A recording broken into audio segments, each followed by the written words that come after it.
خراج تحسین پیش کرتا ہوں اس اہم ایونٹ کے انعقاد پر۔ تعلیم کا بنیادی مقصد بھی یہی ہے کہ صرف کچھ معلومات فراہم کرنا، کچھ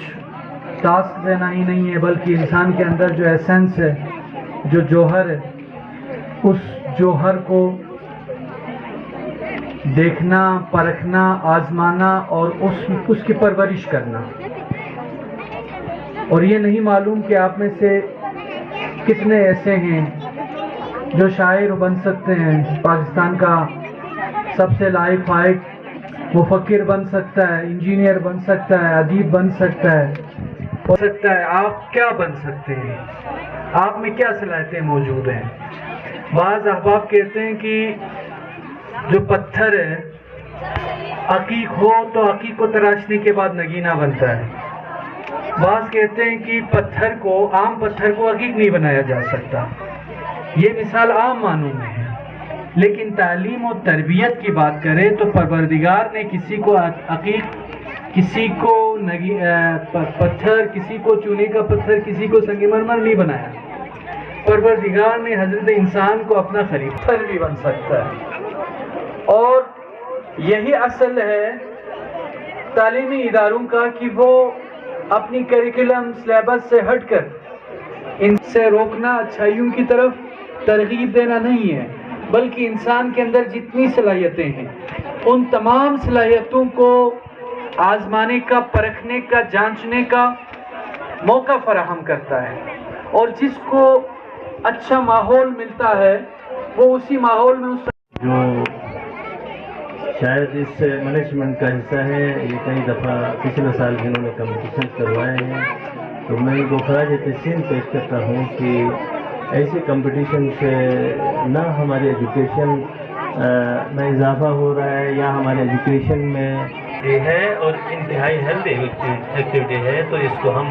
اپریشیٹ کرتے ہیں۔ تو یقیناً میں سمجھتا ہوں کہ ایسی ایکٹیویٹیز دوسرے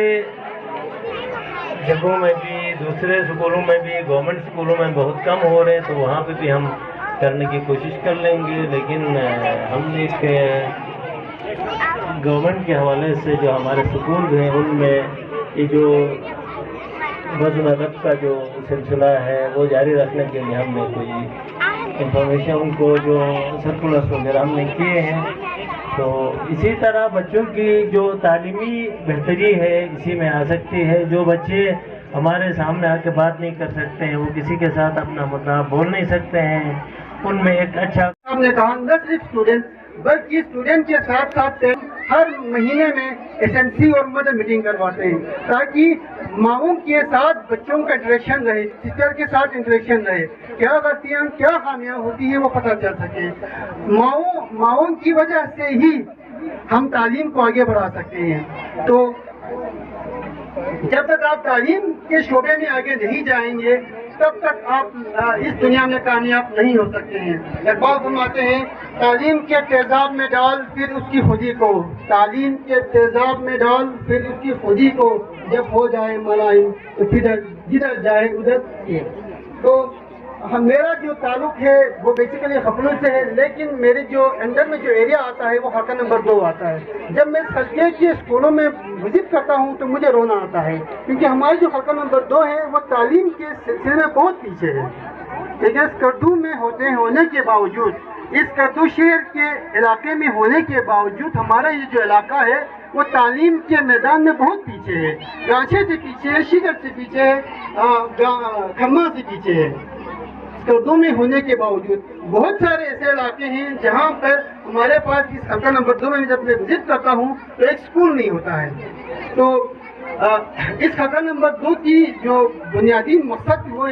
بنیادی غلطی ہم نے اس علاقے میں ہم نے تعلیم کو تقسیم کیا ہوا ہے، دین اور دنیاوی تعلیم کیا ہوا ہے۔ تعلیم نہ دینی ہوتا ہے نہ دنیاوی ہوتا ہے، آپ اس کو کس لیے حاصل کرتے ہیں اور کس مقصد کے لیے صرف کرتے ہیں وہ بنتا ہے دینی اور دنیاوی۔ ٹھیک نہیں، تعلیم کسی بھی دین کے لیے نہیں ہوتا، یعنی میں نے جو پڑھا ہے اس کا مقصد میرا اپنا ذات ہے، میرا اپنا پیٹ ہے تو دنیا ہے، اگر میں اس سے کوئی فلاحی کام کرتا ہوں تو یہ دینی تعلیم ہے۔ تو اور دوسری بات یہ کہ آپ کے عمل سے ہی اس کے جو معاونین ہیں جو اس پروگرام کو کنڈکٹ کر رہے ہیں، علامہ اقبال اوپن یونیورسٹی اور ہیلپ دا ہیومینٹی کا جو ہمارا روح رواں ہے شاہ صاحب، اور دیگر جو کو پارٹنرز ہیں جو اس خوبصورت ایکٹیویٹی کو منعقد کر رہے ہیں، میں آپ سب کو مبارکباد پیش کرتا ہوں، اور ساتھ ساتھ ان تمام بچوں کو آج مجھے ابھی بتایا گیا کہ 9 بجے سے لے کر ابھی 1 بجے تک آپ اپنے صبر اور استقامت کے ساتھ یہاں بیٹھے ہوئے ہیں، ننھے منھے مقررین کو سن رہے ہیں، تو میں بڑا کسی کام کا 2 کے جتنے اسٹوڈنٹس یہاں پارٹیسپیٹ کر رہے ہیں، جو اسپیچ کر رہے ہیں، ان سب کو بھی میں پارٹیسپیشن کرنے پہ مبارکباد پیش کرتا ہوں۔ دیکھیں، فرسٹ سیکنڈ آنا تو کوئی کسی نہیں آنا ہے یا 2-3 نہیں آنا، لیکن پارٹیسپیشن کرنا دس از گریٹ اچیومنٹ۔ اور سامعین جو بیٹھے ہوئے ہیں غور سے سن رہے ہیں، سنا ڈائریکٹر صاحب بھی آئے تھے، سنا اور بھی مہمان آئے تھے، میسم کاظم صاحب بھی آئے تھے، تو اس بات سے میں اندازہ لگا سکتا ہوں کہ علم کی پیاس بجھانے کے لیے اب سکردو کے لوگ، چاہے وہ حلقہ 1 کے ہوں یا حلقہ 2 کے ہوں، انہوں نے ابھی ٹھان لی ہے، کمر بستہ ہو چکے ہیں۔ اب ہمیں تعلیم سے، اور اب ہمیں کریٹیوٹی سے، اب ہمیں کمپٹیشن سے، اب ہمیں بہت ساری چیزوں سے کوئی نہیں روک سکتا۔ کیوں؟ اس لیے کہ ہمارے پیرنٹس کے اندر، ہمارے بچوں کے اندر، ہمارے اساتذہ کرام کے اندر شعور آ چکا ہے۔ میں یہ بتاؤں کہ گلگت بلتستان